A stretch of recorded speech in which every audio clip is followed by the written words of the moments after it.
இன்னைக்கு 30 வயசுலேயே சுகர் வந்துடுது, 40 வயசுலேயே ஹார்ட் அட்டாக் வந்துடுது. நம்ம எல்லாமே மாறி போச்சுல இன்னைக்கு முடியாது. அவருக்கு உடல்நிலை சரியில்லாமல் போயிருக்கு, ஹாஸ்பிட்டல் அட்மிட் பண்ணியிருக்காங்க, சர்ஜரி பண்ணியிருக்காங்க.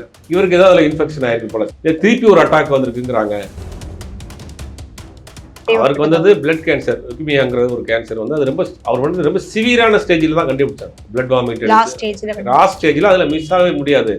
பிளட்டை பியூரிஃபைடு பண்ணாலுமே, பிளட்டை ரீப்ளேஸ் பண்ணாலுமே வந்து ஒன்றும் பண்ண முடியாது, வேற வழியே இல்லை அப்படிங்கிற ஒரு கண்டிஷன்ல உடல்நிலை சரியில்லை வேற ஒருத்தர் பார்க்கணும்னு ஆசைப்பட்டாரு, அவரை போய் பார்க்கல. இன்னைக்கு ஒரு பெரிய நடிகருடைய பையன், பெரிய இயக்குனருடைய பையன் அப்படிங்கிறதுக்காக போறீங்க. அப்ப உங்கள்கிட்ட சாவுல கூட ஒரு பாகுபாடு பார்க்கணும். நீங்க உங்களை பார்க்கணும்னு உங்களோட பணியாற்றியவர் கடைசி ஆசையா இருக்கார். அவர் இறந்து போவார்னு தெரியுது. அவர் இறந்து போறதுக்கு முன்னாடி அவர் பார்த்துட்டு தான் அவர் ஒரு ஆன்ம சாந்தி அடைஞ்சிருக்கு இல்லையா, உயிரோட பார்த்துருப்பாரு. ஏன்னா மனோபாரதி ராஜா வந்து இறந்ததுக்கு அப்புறமா அவர் வந்து டெய்லி குடிப்பாரு, அதனால அவருக்கு இந்த இஷ்யூ ஆயிருக்கு, அவர் வந்து கிட்னில ப்ராப்ளம் இருக்கு அப்படின்னு சொல்லிட்டு நிறைய வந்து வீடியோஸ் நிறைய ஸ்ப்ரெட். அப்படியே இருந்தாலும் அவர் தனிப்பட்ட வாழ்க்கையை விமர்சனம் பண்றதுக்கு உங்களுக்கு என்ன, ஒரு அரசியல்வாதியா?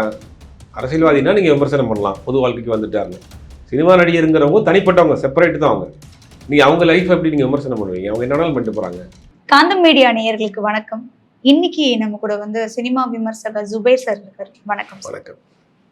சரி, இப்போ சினிமா துறையில வந்து ஒரு மிகப்பெரிய ஒரு இழப்பு தான். ஏன்னா நம்ம யாருமே எதிர்பார்க்காத ஒரு இழப்பு தான் இப்போ நடந்திருக்கு. உசைனி அவருடைய மரணமும், தொடர்ந்து மனோபாரதி ராஜா அவருடைய மரணமும் வந்து ஒரு மிகப்பெரிய இழப்பு. இவங்களுடைய மரணத்துக்கு அப்புறமா வந்து நிறைய நெகட்டிவ்ஸான விஷயங்கள் வந்து சோஷியல் மீடியால வந்து ஸ்ப்ரெட் ஆயிட்டு இருக்கு. ஸோ இந்த விஷயத்தை பத்தி நீங்க என்ன சார் நினைக்கிறீங்க? இல்லை, சோசியல் மீடியாவில் அவங்க தம்ப்லைனுக்காகவும் பரபரப்பான செய்திகளுக்காகவும் இறந்து போனவர்களை மீண்டும் மீண்டும் அவர்களை குத்தி கிழிக்கக்கூடிய வேலைகளை சில சோஷியல் மீடியாஸ், சில யூடியூபர்ஸ் பண்ணுறாங்க.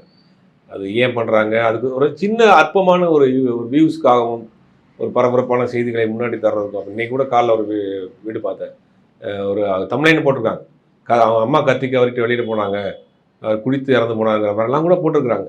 அதாவது ஒரு இறந்து போனவருடைய ஈரம் கூட ஒன்றும் காயலை, அவங்கள மேலும் மேலும் வந்து அவங்கள போட்டு காயப்படுத்துறது, அந்த குடும்பத்தை காயப்படுத்துறதுங்கிறது வந்து எந்த ஜேர்னலிஸ்ட் எத்திக்கு என்ன தர்மம்னு தெரியல எனக்கு. இது சமீப காலமாக அது ரொம்ப அதிகரிச்சுட்டு வருது. அப்படிங்கும் போது இது உண்மையிலே கண்டிக்கத்தக்க ஒரு விஷயம், வருந்தத்தக்க ஒரு விஷயம். அது அவங்களுடைய வியூஸ்க்காகவும் பரபரப்பான செய்திகளுக்காகவும் சப்ஸ்கிரைபருக்காகவும் இந்த வேலையை பண்ணுறாங்க. அவர்களாக பார்த்தா தெரிந்தாவிட்டால் அது என்ன செய்ய முடியாது. ஏன்னா மனோபாரதி ராஜா வந்து இறந்ததுக்கு அப்புறமா அவர் வந்து டெய்லி குடிப்பாரு, அதனால அவருக்கு இந்த இஷ்யூ ஆயிருக்கு, அவர் வந்து கிட்னில ப்ராப்ளம் இருக்கு அப்படின்னு சொல்லிட்டு நிறைய வந்து வீடியோஸ் நிறைய ஸ்ப்ரெட். இல்லை, அப்படியே இருந்தாலும் அவங்க தனிப்பட்ட வாழ்க்கையை விமர்சனம் பண்ணுறதுக்கு உங்களுக்கு என்ன, ஒரு அரசியல்வாதியா? அரசியல்வாதினா நீங்கள் விமர்சனம் பண்ணலாம், பொது வாழ்க்கைக்கு வந்துட்டாருன்னு. சினிமா நடிகருங்கிறவங்க தனிப்பட்டவங்க, செப்பரேட் தான் அவங்க. நீங்கள் அவங்க லைஃப் எப்படி நீங்கள் விமர்சனம் பண்ணுவீங்க? அவங்க என்னன்னாலும் பண்ணிட்டு போகிறாங்க. அவங்க படங்களையும் விமர்சனம் பண்ணலாம். படத்தில் நடிக்கிறாரு, படம் நல்லா இருக்கு, நல்லா இல்லைன்னு. பர்சனல் லைஃப்பை விமர்சனம் பண்ணுறதுக்கு உங்களுக்கு யாருக்கு ரைட்ஸ் கொடுத்தா? யாருக்குமே அந்த ரைட்ஸ் கிடையாது. நீங்கள் ஒரு வீட்டில் இருக்கக்கூடிய தான் புள்ள பண்ணக்கூடிய தவறை கூட நம்ம கேட்க முடியாத அளவுக்கு தான் இன்றைக்கி நான் இப்படி இருக்குது நிலைமை. அப்படிங்கும் போது ஒரு இறந்து போனவங்களுடைய ஆராயிறது, ஒரு டாக்டரை வச்சுக்கிட்டு பேசுறது, அந்த டாக்டர் ரிப்போர்ட்டு காமிச்சு பேசுறது, இதெல்லாம் எந்த விதமான நியாயம்னு தெரியல. அது வந்து ரொம்ப நாளைக்கு அந்த மாதிரியான சேனல்ஸாகவும் வண்டி ஓட்டவும் முடியாது அவங்களால. அது ஒரு 4 நாளைக்கு 5 நாளைக்கு பரபரப்பாக இருக்கும். ஒரு கட்டத்துக்கு மேலே அது அவங்களுக்கே அது வெறுப்பாயிடும். அந்த மாதிரி அவரும் உடம்பு ஓப்பன் ஹார்ட் சர்ஜரி பண்ணியிருக்கிறாங்க, பண்ணிவிட்டு வீட்டில் ரெஸ்ட்டில் இருந்திருக்கிறாரு. அப்புறம் ஏதோ இன்ஃபெக்ஷன் ஆகிருக்கு, நேற்று 6 மணிக்கு இறந்துட்டார். இதுதான் நடந்தது. பட் இது வந்து யாருக்கும், அவங்க குடும்பத்துக்கும், அவங்க குடும்ப ஃபேமிலி டாக்டருக்கு மட்டும் தான் தெரியும். நீங்கள் ஏன் போய் அதை ஆராய்ச்சி பண்ணிட்டு இருக்கீங்க? இது தேவையில்லாத ஒரு விஷயம் இது.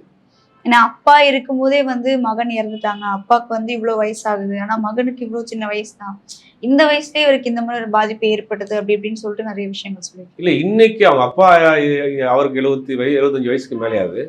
பட் அவருடைய காலகட்டங்கள், அவர் வாழ்ந்த வாழ்வியல் முறை வேற, இன்னைக்கு நம்ம வாழ்வியல் முறை வேற. இன்னைக்கு 30 வயசுலேயே சுகர் வந்துடுது, 40 வயசுலேயே ஹார்ட் அட்டாக் வந்துடுது. பிறந்த குழந்தைக்கு சுகர் எத்தனையோ பேஷண்ட் நான் தெரிஞ்சோம். பிறந்த குழந்தைக்கு பான் சுகர்லாம் இருக்குது. அவங்க பிறந்ததுலேருந்து சாகிற வரைக்கும் இன்சுலின் போட்டு இருக்கக்கூடிய நிலைமையெல்லாம் இன்றைக்கி இருக்குது. அப்போ நம்மளுடைய உணவு பழக்க வழக்கம் மாறி போச்சு, காற்று சுத்தம் கிடையாது, நம்ம எல்லாமே மாறி போச்சுல இன்றைக்கி. அப்படிங்கும்போது செயற்கையாக தான் நம்ம சாப்பிட்டுட்ருக்கோம், செயற்கையாக தான் வாழ்ந்துட்டுருக்கோம். அப்படிங்கும்போது அவங்க அப்பாவையும் அவரையும் கம்பேர் பண்ணக்கூடாது. அவர் வந்து கிராமத்தில் காட்டில் மேட்டில் வேலை பார்த்து உழைச்சி கம்பங்கூழும் அந்த மாதிரி சாப்பிட்டு வளர்ந்தவர். இன்றைக்கி இவர் சிட்டியில் வாழ்ந்தவர். அப்படிங்கும்போது யாருக்கு எதுவும் சொல்ல முடியாது. நம்மளுடைய சூழ்நிலை அப்படி, நம்மளுடைய உணவு பழக்க வழக்கங்கள் அப்படி, லைஃப் ஸ்டைல் அப்படி மாறி போச்சு. அப்படிங்கும்போது யாருக்கு பணக்காரர் ஏழையெல்லாம் கிடையாது, யாருக்கு எந்த நோய் எப்போ வரும்னு சொல்லவும் முடியாது. அதெல்லாம் நம்ம ஆராய்ச்சி பண்ணவும் தேவையில்லை. அவர் படம் நடிக்கிறாரு, படம் நடித்தா படத்தை விமர்சனம் பண்ணலாம். தனிப்பட்ட வாழ்க்கையை போய் விமர்சனம் பண்ணி அவர் அந்த மாதிரிலாம் யோசிக்க வேண்டிய அவசியம் கிடையாது. அவருக்கு உடல்நிலை சரியில்லாமல் போயிருக்கு, ஹாஸ்பிட்டல் அட்மிட் பண்ணியிருக்காங்க, சர்ஜரி பண்ணியிருக்காங்க. எப்பவுமே நிறையா சர்ஜரி நடக்குது, இல்லை ரெக்கவரி ஆகி வந்துடுறாங்க. இவருக்கு ஏதாவது அதில் இன்ஃபெக்ஷன் ஆகிருக்கு போல, சிவியராக திருப்பி அது என்னென்னு ஃபுல் டீட்டெயில் தெரில. இன்ஃபெக்ஷன் சொல்கிறாங்க, இல்லை திருப்பி ஒரு அட்டாக் வந்திருக்குங்கிறாங்க. ஏதோ ஒரு சர்ஜரி பண்ணதுக்கு அப்புறமா ஒரு ட்ரிங்க்ஸ் எடுத்துட்டாரு அப்படின்னு சொல்லி அதனாலதான் இப்படி வந்திருக்குன்னு சொல்லிட்டு இது யாரு போய் பார்த்தா? அவங்க எடுத்தாங்களா, ஃபோட்டோ எடுத்தாங்களா, அவங்க வீடியோ எடுத்தாங்களா, இல்லை அவராவது சர்ஜரி பண்ண பிறகு ஏதாவது ரோட்டில் குடிச்சு தாரார் பண்ணாரா? இதெல்லாம் வந்து தேவையில்லாத ஒரு விஷயத்தை இவங்க பரபரப்புக்காக படுத்துறாங்க, அவ்வளோதான். நான் மனோபாரதி ராஜாவுடைய ஒரு முதல் படம் தான் வந்து தாஜ்மஹால். அந்த படம் வந்து ஓரளவுக்கு ஓடலை அப்படின்றதுனாலையும் அந்த படத்துடைய பாட்டுகள் வந்து ரொம்ப ஃபேமஸ். இன்னைய வரைக்கும் எல்லாருமே கேட்டுட்டு இருக்க பாடல்கள் தான். ஸோ அப்படி இருக்கப்போ அவருக்கு வந்து படத்துல நடிக்கிறதுக்கே இன்ட்ரெஸ்ட் இல்லைன்னு சொல்லிட்டு அவரே நிறைய இன்டர்வியூல வந்து சொல்லியிருந்தாரு. எனக்கு வந்து ஒரு படம் எடுக்க தான் இன்ட்ரெஸ்ட், ஒரு இயக்குனரா இருக்கதான் இன்ட்ரெஸ்ட், நடிக்க இன்ட்ரெஸ்ட் இல்லை, அப்பாக்காக தான் நடிக்கிறேன்னு சொல்லிட்டு நிறைய விஷயங்கள் சொல்றாரு. ஸோ அவரோட ஜேர்னி பத்தி ஏன்னா அவர் பேசிக்காக ஒரு கிரியேட்டர். அவர் முதல்ல ஆக்டர் கிடையாது, ஒரு கிரியேட்டர். அவருக்கு ஒரு டேரக்டர் ஆகணும்னு தான் அவருடைய ஆசை. அதுக்காக தான் ஸ்கூலிங் இப்போ டான் பாஸ்கோவில் படிக்கிறாரு. அப்புறம் டைரக்ஷன் கோர்ஸ் அமெரிக்காவில் போய் படிக்கிறார். அமெரிக்காவில் டைரக்ஷன் கோர்ஸ் படிச்சுட்டு வந்த பிறகு டேரக்டர் மணிரத்னத்திட்ட உதவியாளராக இருக்குது, அசிஸ்டன்ட் டேரக்டர் ஒர்க் பண்ணுறாரு. பம்பாய் படத்துலலாம் அவர் அசிஸ்டன்ட் டேரக்டர் ஒர்க் பண்ணுறாரு. அதற்கு பிறகு நம்ம இவர்கிட்ட சங்கர்கிட்ட கொஞ்சம் ஒர்க் பண்ணார். எந்திரன் படத்தினுடைய அந்த ரஜினிகாந்தோடைய டூப் வெர்ஷன்லாம் இவர் தான் பண்ணார். அப்போ டைரக்ஷன் தான் அவருக்கு வந்து முழு ஆர்வம். பாரதிராஜா அவர்களை பொறுத்த வரைக்கும் தான் வந்து நடிக்கணும்னு தான் சென்னைக்கு வந்தார். தன்னால் முடியாத ஒரு விஷயத்தை தான் பையனை வச்சு பண்ணணும், அது நீ நடிச்சுட்டு அப்புறம் டேரக்டர் ஆகு, நான் சொல்கிறதுக்காக ஒரு படம் நடிக்க வச்சார். கம்பல் பண்ணி தான் தாஜ்மஹால். தமிழ் சினிமாவில் இருக்கக்கூடிய டாப் 10 டெக்னீஷியன்ஸ் எல்லாமே இருந்தாங்க. ஏஆர் ரஹ்மான் இருந்தார், மணிரத்னம் இருந்தார், பெரிய பெரிய ஆட்கள்லாம் இருந்து அந்த படம் பண்ணாங்க.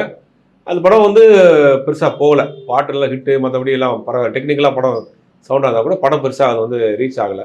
அதற்கு ஒரு தொடர்ந்து படம் பண்ணார். அவரை வச்சு எப்படியாவது ஒரு நடிகராக உருவாக்கியன்னு ஈர நிலம் பண்ணார். அப்புறம் வந்துட்டு நான் கடல் பூக்கள்னு ஒரு முரளியோட சேர்ந்த ஒரு படம், நிறையா படங்கள் ட்ரை பண்ணாங்க. பட் அவருக்கு நடிகராக பெருசாக வந்து அவருக்கு ஒரு இடம் கிடைக்காம போயிடுச்சு. ஆனால் நல்ல நடிகர், அதில் மாற்றுக்கிறதுக்கு நல்ல நடிகர். காலமும் நேரமும் அவருக்கு சரியான படங்கள் அமையலை. அவருக்கு உண்டான படங்கள் அமைஞ்சால் அவர் ஒரு பெரிய நடிகராக வந்திருப்பார். அதற்கு பிறகு டைரக்ஷன் அவருடைய ஆசை, அவர் கடைசி ஆசை அதுவும் நிறைவேறிடுச்சு. மார்கழி திங்கள்னு ஒரு படம், இளையராஜாவும் பாரதி ராஜாவும் 2 பேரையும் சேர்த்து வச்ச ஒரு படம். அந்த படம் சுசீந்திரன் ப்ரொடியூஸ் பண்ணியிருந்தார். அந்த படமும் சரியாக டைரக்ஷன் சைட்லேயும் ஒரு பெருசாக ஒரு சக்ஸஸ் கொடுக்க முடியல. யாராக இருந்தாலுமே அந்த ஒரு அழுத்தம் இருக்கும்ல, ஒரு மன வருத்தம் அழுத்தம் இருக்கும். பட் மேபி அதெல்லாம் அந்த ஸ்ட்ரெஸ் எல்லாம் கூட சேர்ந்து தான் இவருக்கு இந்த மாதிரியான ஒரு இதை கொடுத்துருக்கோன்னு ஒரு சந்தேகமாக இருக்குது. மனோபாரதி ராஜாவுடைய மரணம் ஒரு பக்கம் இருந்தாலுமே வந்து உசைனி மாஸ்டருடைய ஒரு மரணம். ஸோ இவர் வந்து ஹாஸ்பிட்டலில் ட்ரீட்மெண்ட் எடுத்துருக்க டைம்லேயே வந்து அவர் இறந்துட்டாருன்னு சொல்லிட்டு சோஷியல் மீடியாவில் ரொம்ப ஸ்ப்ரெட் ஆகிட்டு இருந்தது. ஆனால் அதுக்கப்புறம் அவர் மூலமாகவே வந்து நான் இறக்கல, நான் உயிரோட தான் இருக்கேன், எனக்கு உடம்பு சரியாயிடும், நான் சீக்கிரமாக ரிகவர் ஆகி வருவேன்லாம் சொல்லிட்டு இருந்தாங்க. பட் சடனாக அவருடைய மரணமும் ஏற்படுது. ஸோ அவருடைய இந்த ஜேர்னி இந்த மாதிரி ஏன்னா பெரிய ஜேர்னி அவருக்கு சொல்லணும். அவருடைய ஜேர்னி அப்படிங்கிற போது மதுரையை சேர்ந்தவர். அவர் மதுரையில் இந்த 80s காலகட்டங்களில் நிறையா வந்து இந்த புர்ஸ்லியினுடைய தாக்கம் இருந்தது தமிழ்நாடு முழுக்க. புர்ஸ்லி மாதிரி கராத்தே கற்றுக்கணும், புர்ஸ்லி மாதிரி அந்த ட்ரெஸ் எல்லாம் போட்டு அங்கங்கே ஊருக்கு 4 புர்ஸ்லி இருப்பாங்க. அந்த மாதிரி புர்ஸ்லியினுடைய தாக்கத்தால் கராத்தே கற்றுக்கிட்டவர் தான் இந்த சிகான் ஹுசைனி. அங்கே மதுரையில் இருக்கக்கூடிய ஒரு மாஸ்டர்கிட்ட கராத்தே கற்றுக்கிறாரு. கராத்தே கற்றுக்கிட்ட பிறகு அப்புறம் அவர் வந்து கோச்சாக மாறுறாரு. பிளாக் பெல்ட் வரைக்கும் வாங்கிட்டு அங்கே இருக்கக்கூடிய காலேஜஸ் ஸ்கூலுக்குலாம் வந்து கராத்தே மாஸ்டராக போகிறார். அதுக்கு ஒரு கட்டத்துக்கு மேலே நம்ம சென்னையில் போய் சினிமா ட்ரை பண்ணுவோம், சினிமா ஆசையில் சென்னைக்கு வர்றாரு. இவர் வெறும் கராத்தே மாஸ்டரு, மார்ஷியல் ஆர்ட் மட்டும் கிடையாது, இவருக்குள்ள ஏகப்பட்ட டேலண்ட் இருக்குது. இவர் வந்து ஒரு ஸ்கல்ப்சர் சிலை வடிக்கக்கூடியவர், பெயிண்டிங் பண்ணக்கூடியவர், அந்த மாதிரி ஆர்ச்சரியில் பெரிய ட்ரெயினராக இருக்குது, ஆர்ச்சரியில் மாஸ்டராகவே இருக்கிறாரு, வில்வித்தையில். இந்த மாதிரி பல திறமை, மல்டி டேலண்டட் பர்சன் அவர். அப்போ சென்னைக்கு வந்த பிறகு பாலச்சந்தருடைய அறிமுகம் கிடைக்குது. பாலச்சந்தர் இவர் எப்படி மூவ் பண்ணுறாருன்னா, பாலச்சந்தரை வந்து ஒரு கல்லை வந்து சிலையாக செதுக்கிறார். ஒரு சின்ன சிலையாக வந்து பாலச்சந்தரை இவரே செதுக்கிட்டு கொண்டு போய் கொடுக்குறாரு. பாலச்சந்தர் இப்போ இம்ப்ரெஸ் ஆகிட்டார். பார்த்துட்டு நல்லா இருக்கு, யார் பண்ணால் நானே பண்ணேன், உனக்கு அதான் தெரியுமா அப்படின்னு பார்க்குறப்ப அப்புறம் அவருடைய ஸ்டைல் எப்படி இருக்கும் அப்படின்னா, ஒரு ஆப்பிரிக்கன் ஹிப்பி சிங்கர் மாதிரி இருப்பார். ஹைட்டாக முடி வச்சிருப்பாரு, ஒரு ஃப்ரெஞ்ச் ஸ்பீட் வச்சிருப்பாரு, அது நல்லா ஹைட்டாக இருக்காரு. பார்த்தாலே அந்த லுக்கு வந்து இவரை வந்து ஏதாவது பயன்படுத்தலாமா அப்படின்னா, புன்னகை மன்னன் படத்தில் ஒரு சிங்கள நாட்டை சேர்ந்தவரா சிங்களராக வந்து நடிக்க வச்சிருப்பார். அதுக்கப்புறம் வேலைக்காரன் நிறைய படங்கள் நடித்தாங்க. அப்புறம் வில்லனாக நடிக்கிறதுனால என்னன்னா, அவருக்கு ஏகப்பட்ட ஸ்டூடெண்ட், இந்தியா முழுவதும் கிட்டத்தட்ட 10,000க்கு மேற்பட்ட ஸ்டூடெண்ட் இருக்காங்க. மாஸ்டர் நீங்கள் போய் அடி வாங்குற மாதிரிலாம் நடிக்காதீங்க, நீங்கள் எல்லாருக்கும் மாஸ்டராக இருக்கிறீங்க அப்படின்னு சொன்ன பிறகு நடிக்கிறத விட்டுட்டு அப்புறம் அவரை மை இண்டியான்னு அவரே ஒரு படத்தில் ஹீரோவாக நடித்து எடுத்தார். அந்த படமும் சரியாக போல. அப்புறம் முழுக்க அவருடைய வேலையை வந்து ஆர்ச்சரியில் தான், வில்வித்தையில் தான் அவர் கான்சன்ட்ரேட் பண்ணார்.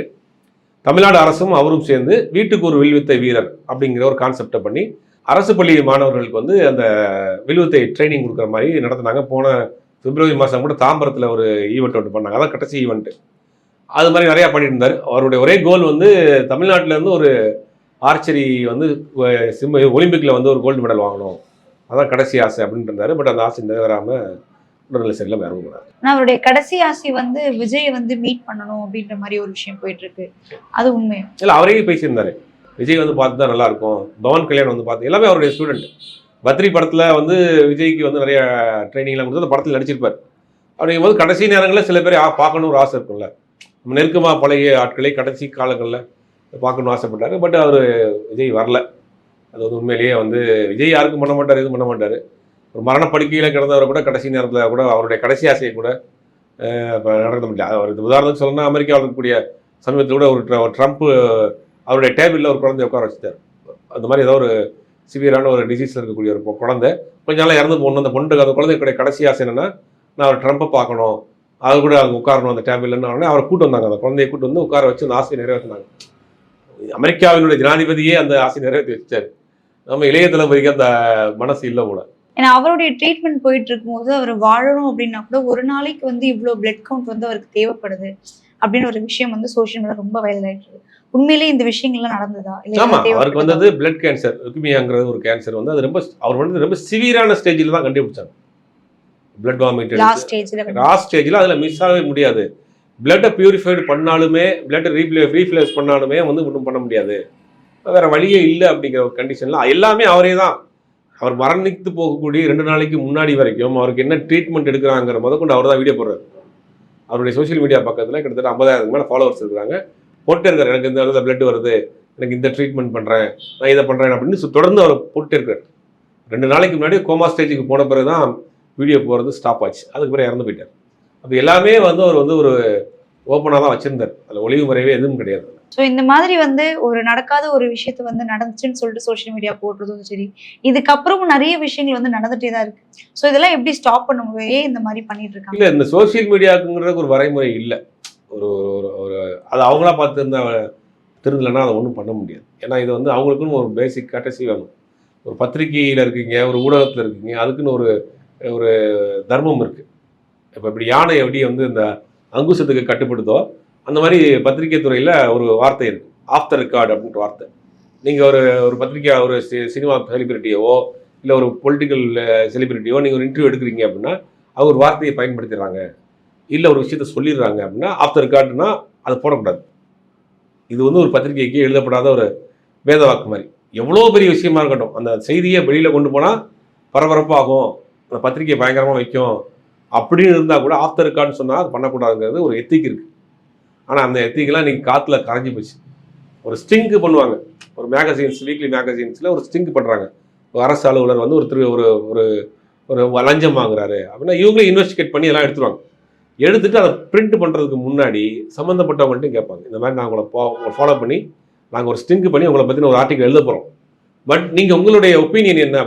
அவர் இல்லைம்பாரு, இல்லாட்டி பதில் சொல்ல மாட்டார். இதையுமே அதில் போடுவாங்க. இவங்க தான் அதை ஸ்டிங் பண்ணியிருப்பாங்க. ஆனால் இருந்தாலும் கூட அவங்களுடைய ஒப்பீனியன் கேட்கணுங்கிறதா இந்த மாதிரி நாங்கள் ஸ்டிங் பண்ணி கண்டுபிடிச்சிட்டோம், இது சம்மந்தமாக அவர்கிட்ட கேட்டதுக்கு அவர் மறுக்கிறாரு, ஃபோன் எடுக்கலை, இதை பற்றி கருத்து சொல்ல விரும்பலன்றாரு அப்படின்னு அதையும் போடுவாங்க. அப்படி இருந்தது. இன்னைக்கு என்ன நடக்குது?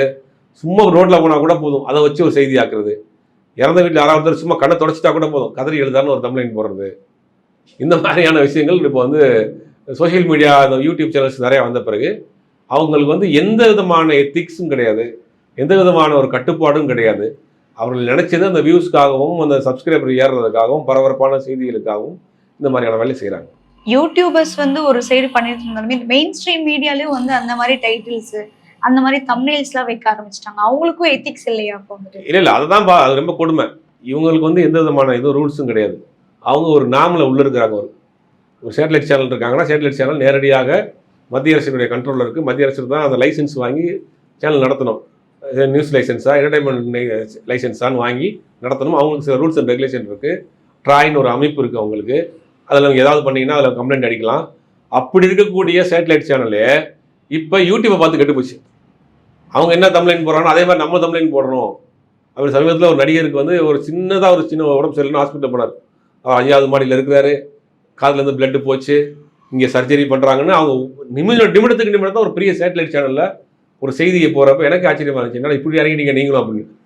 அந்த மாதிரி தான் இருக்குது இது. அவங்க வந்து அவங்களுக்குன்னு ஒரு ஸ்டாண்டர்ட் இருக்குது, சேட்டலைட் சேனலுக்கு ஒரு ஸ்டாண்டர்ட் இருக்குது. அது இறங்கக்கூடாது அப்படின்னு இறங்குனா சட்ட ரீதியாக வர நடவடிக்கை எடுப்பாங்க. ஸோ விஜய் அவர்கள் வந்து மனோஜ் பாரதி ராஜாவை வந்து பார்க்கறதுக்காக போயிருந்தாங்க.